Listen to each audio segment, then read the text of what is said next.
This is a different kind of war. There are no marching armies or solemn declarations. Some citizens of South Vietnam, at times with understandable grievances, have joined in the attack on their own government. But we must not let this mask the central fact that this is really war. It is guided by North Vietnam and it is spurred by Communist China. Its goal is to conquer the South, to defeat American power, and to extend the Asiatic dominion of communism.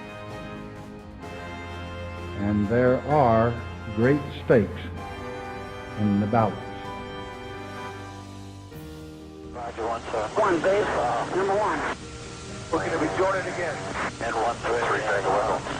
2-8, are you on my tail? And 3-6, Audrey, just keep going straight up and I'll be good. Well, it was all right. High school years generally aren't that pleasant for a lot of people. And I just attended and got involved to some extent. You know, it was a lot of rich kids there, a lot of expensively dressed kids, and I was poor, didn't fit in. And then when I went to college, I went to Rock Valley for a year and a half. I really didn't know what I wanted to do. When did you first hear about Vietnam? Jeez. On the news, I guess. Some newscast. Spring at home, but unmindful of clock or calendar, the Vietnam struggle goes on. A Viet Cong ambush of a U.S. Marine Rough Rider truck convoy kills 1 American leatherneck, wounding 4 others. Many vehicles were damaged, 2 destroyed. And I was, you know, in those days, you pretty much had to plan on going into the military, either enlisting or get drafted. And eventually, I just, I grew tired of school because I didn't know what I had so many things I wanted to do, and then again, I didn't know what I wanted to do. So what I did, I talked to the military services, and I decided to take my chances with the draft. So I just went down to the draft board after I finished the semester, because I kept in touch with them my previous several months, and I was always just that close to being drafted. And the only thing that kept me out of the military or out of the draft was I was in school. And once I decided I didn't want to go to school anymore, I went down and says, "Come and get me." You know, and about 2 weeks later, I got a draft notice. When did you first realize that basic training was different from civilian life? Day one. Yeah. You had to wear a uniform, and you were told where to go and what to do. Chow, or formation. You get up every day, and you have breakfast at the chow hall, or what do they call that place? Mess hall. And you came back, and within 15 minutes, you were put in formation with all your equipment on, including a big M14 rifle, which is about 10 pounds. And it's that long. And you were marched off to training, whether to learn how to march, or learn how to shoot, or go to a classroom where you learn military justice. That was, and you had no time of your own other than a few minutes at the end of the day. And it gave me direction, whether you wanted it or not. So I adapted fairly good. I didn't go against authority. I didn't get in any kind of trouble. I just did what I was supposed to do every day. Since World War II, this nation has met and has mastered many challenges. Challenges in Greece and Turkey, in Berlin, in Korea, in Cuba. We met them because brave men were willing to risk their lives for their nation's security. And braver men have never lived than those who carry our colors tonight in Vietnam at this very hour. The true peacekeepers are those men who stand out there on the DMZ at this very hour, taking the worst that the enemy can give. The true peacekeepers are the soldiers who are breaking the terrorist grip around the villages of Vietnam. The civilians who are bringing medical care and food and education to people who have already suffered a generation of war. And so I report to you that we are going to continue to press forward.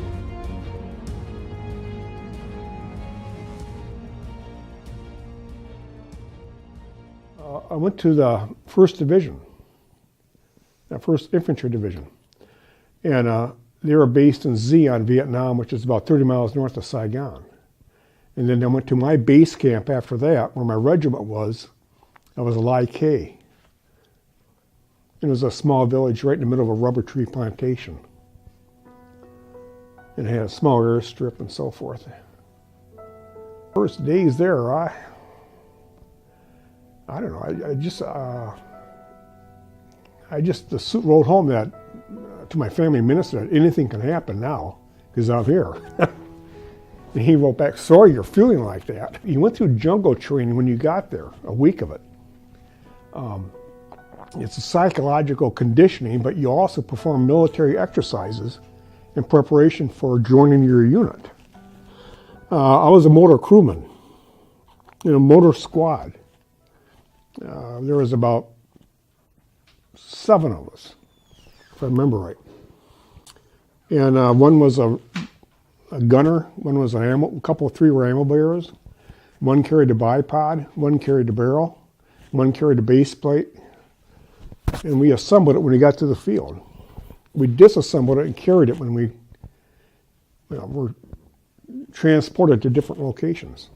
The area around the 3rd Corps, which I was in, which is probably 0 to 75 miles around Saigon, going north and northwest, was just like here. But it was very dense. A lot of upgrowth, a lot of jungle and so forth. It was warm all the time. We didn't wear our shirts. 95% of the time, you just wore your pants and that was it. And 95% of the time, I sat around and wrote letters and read books, smoked cigarettes, which were free, as many as you want, much as you wanted. I was always in the perimeter. The riflemen left the perimeter every day to engage the enemy. When they had contact, I fired support, which wasn't too often. It just, towards my last few months there, it was a frequent occurrence, but most of the time it wasn't. My battalion got wiped out on my first operation.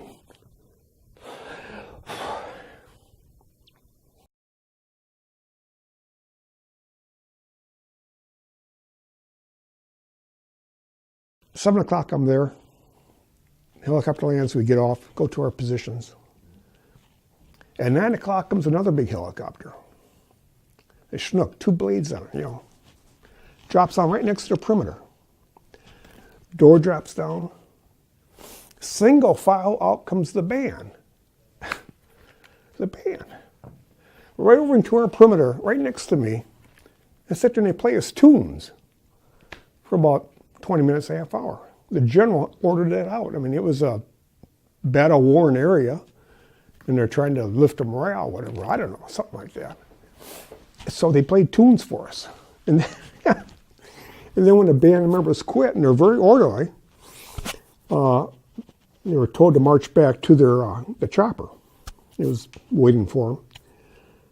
And before they took a step, they brought out their cameras and wanted to see what a war was like. Take pictures of it. And so we all turned to each other and said, well, where's the war at? The band's here.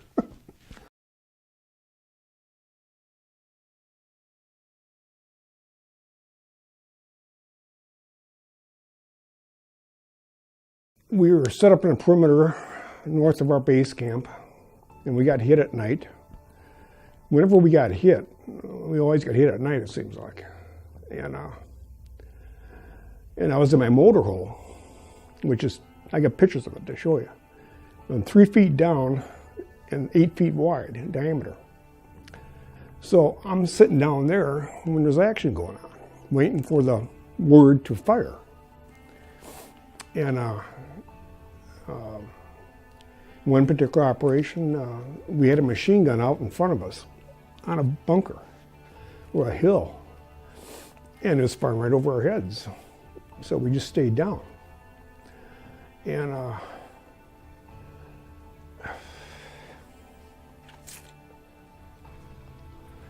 well, I'm sitting there.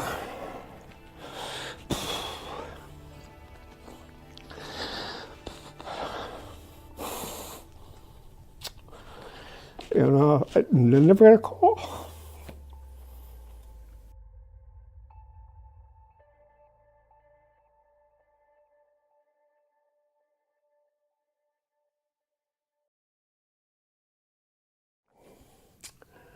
Another time, we're in a very hot area.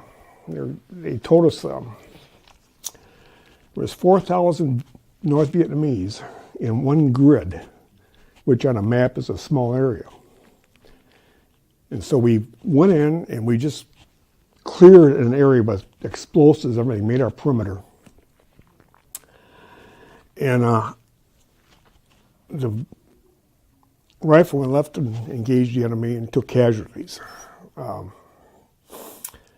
I remember it very well because I'm in my motorhome, sitting down on the ground, and we knew the enemy was around us. Anyways, enemy sniper had a rocket-propelled grenade gun, and he fired it right over my head. You see, there are 3 guys behind me where we had a 105 howitzer battery set up, pointing in 5 different directions. And they're just right behind me by about 20 yards, or even less than that. And these characters, to line up a gun, like you line up a motor, you got a scope and a sight so you can hit your target with accuracy. Well, these 3 guys, in the middle of the night, were arguing with each other when they're trying to line the gun up with their scope, and they're trying to see the sighting post and so forth. You light up and you can see them. And they're arguing with each other. And we know we're being watched. And that rocket-propelled grenade was shot right over my head and took 3 lives. They had flashlights. Don't shine flashlight at night.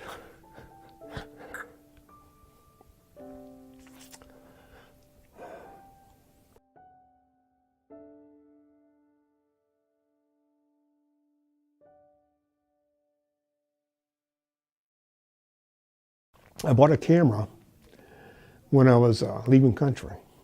An expensive camera, 35 millimeter Canon FTQL, which is probably today would be about $800 camera.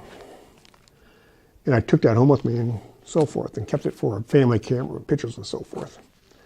But I had the money in my pocket for going home. And I was at the PX, and I talk about a rare thing, visit a PX. I'm out in the field all the time. You know, PX is a retail store for the military. So I bought something nice when I was there. It was an experience to be there. And going home, I saw new people coming in, you know. So, you know, we were flying on a plane.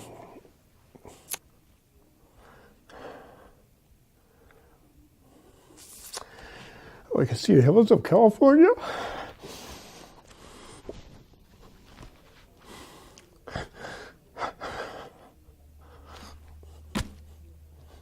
Uh-huh.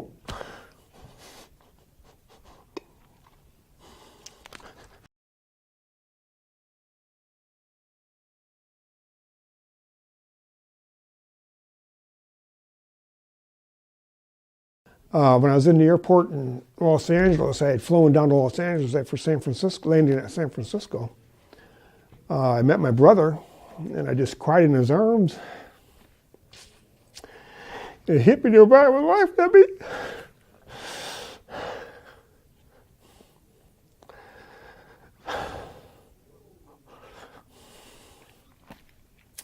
But I wanted to cry.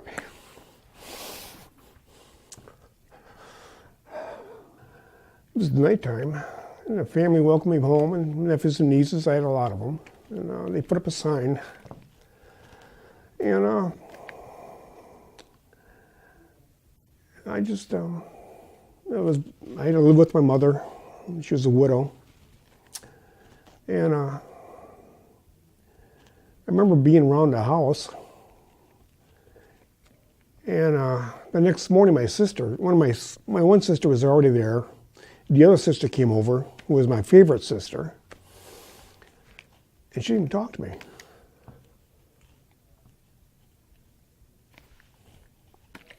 So I just went back in the bedroom. They were probably afraid to talk to me, I don't know. I didn't write too much home about what was going on. You know, but a few days later, I'm going with her to help buy a car. You know, somehow the word got up, well, he's normal, he's back from Vietnam, he's viable, whatever, he's a human being. Well, I had a couple of friends to come home to, and we went out and drank. And they kept me busy. And one night I had them, they were over at the house, I had them out in the backyard, and I had got myself drunk, and I just cried and talked and cried and talked. And they just listened. And that was one of the more emotional moments, but I had two friends to go rely on. And they're both married and at the time, and they helped me, you know, keep from being alone. I would go up to the store, I lived behind a grocery store, and I'd buy a can of tuna fish. Open it up, eat with a fork, and eat right out of the can. And I would do that once in a while in Vietnam. If I ever got to a PX or whatever, I could get a few cans of tuna fish and take them with me, eat them out in the field. That was a delicacy, and that was good. And I kept up the habit when I got home for a while.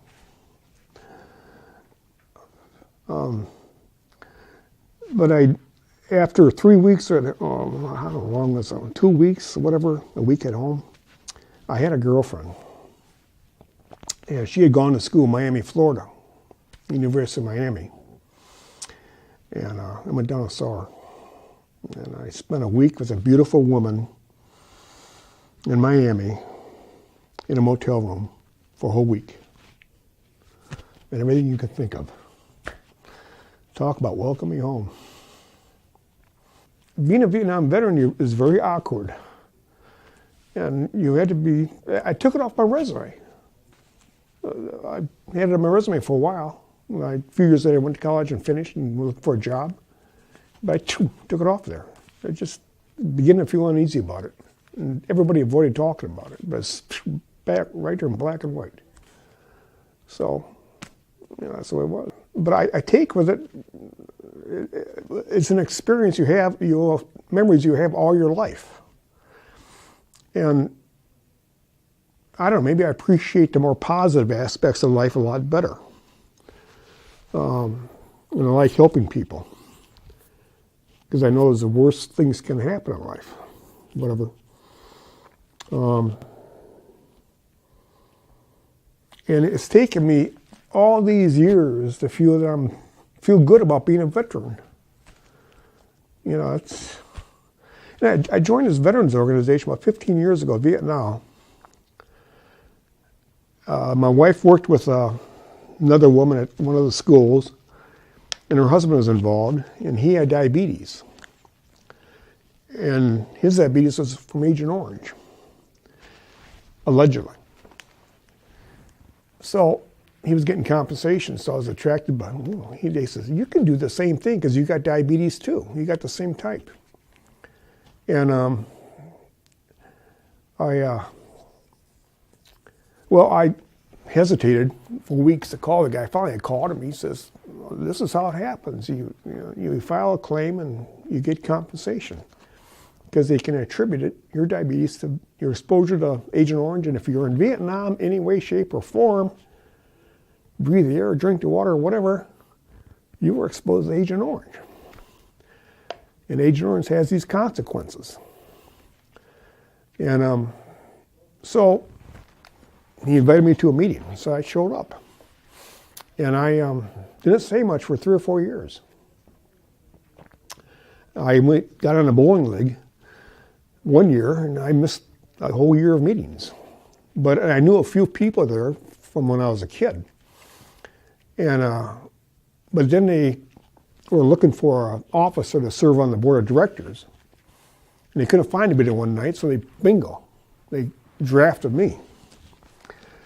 So I talked to the key player in charge of all this stuff. And he said, well, I'll tell you what to do and so forth. And the more I got involved, the more outgoing I got,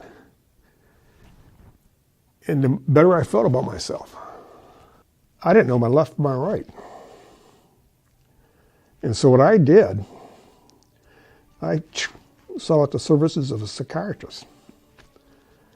And I had a traumatic childhood, and then I went to Vietnam and had a so-so experience there, and the two together left me with which foot is on the ground, if I even had a foot. So I straightened my life out thereafter. I got lucky. I sought out treatment and got direction and went back to school and married and so forth. I've been married for 43 years. Both my kids are college graduates and professionally employed. And I've had a wonderful time, wonderful life.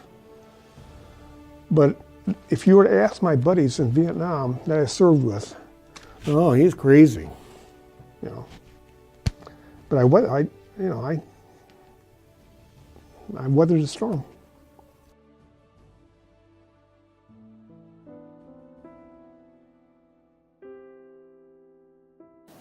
Documenting Al's story this year has been life-changing for me. I've learned so many life lessons from him, and I've heard stories that I'll never forget as long as I live.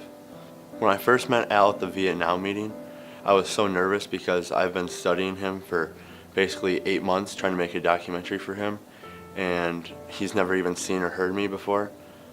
But when we first met, it was like we've known each other for a really long time, and I felt that bond between us right away, and I think that's what makes this documentary very special to me. Being a part of this project and documenting Al's story will forever be the highlight of high school and quite possibly my life. 1,000 documentaries couldn't say enough thanks to Al for his service and everything he's done. I don't know where I would be in life without this project. Nunam and Stangy have both become I don't even know how I would say it, like second parents, I guess. I really look up to them both, and this whole project as a whole has been amazing. There are honestly no words for it.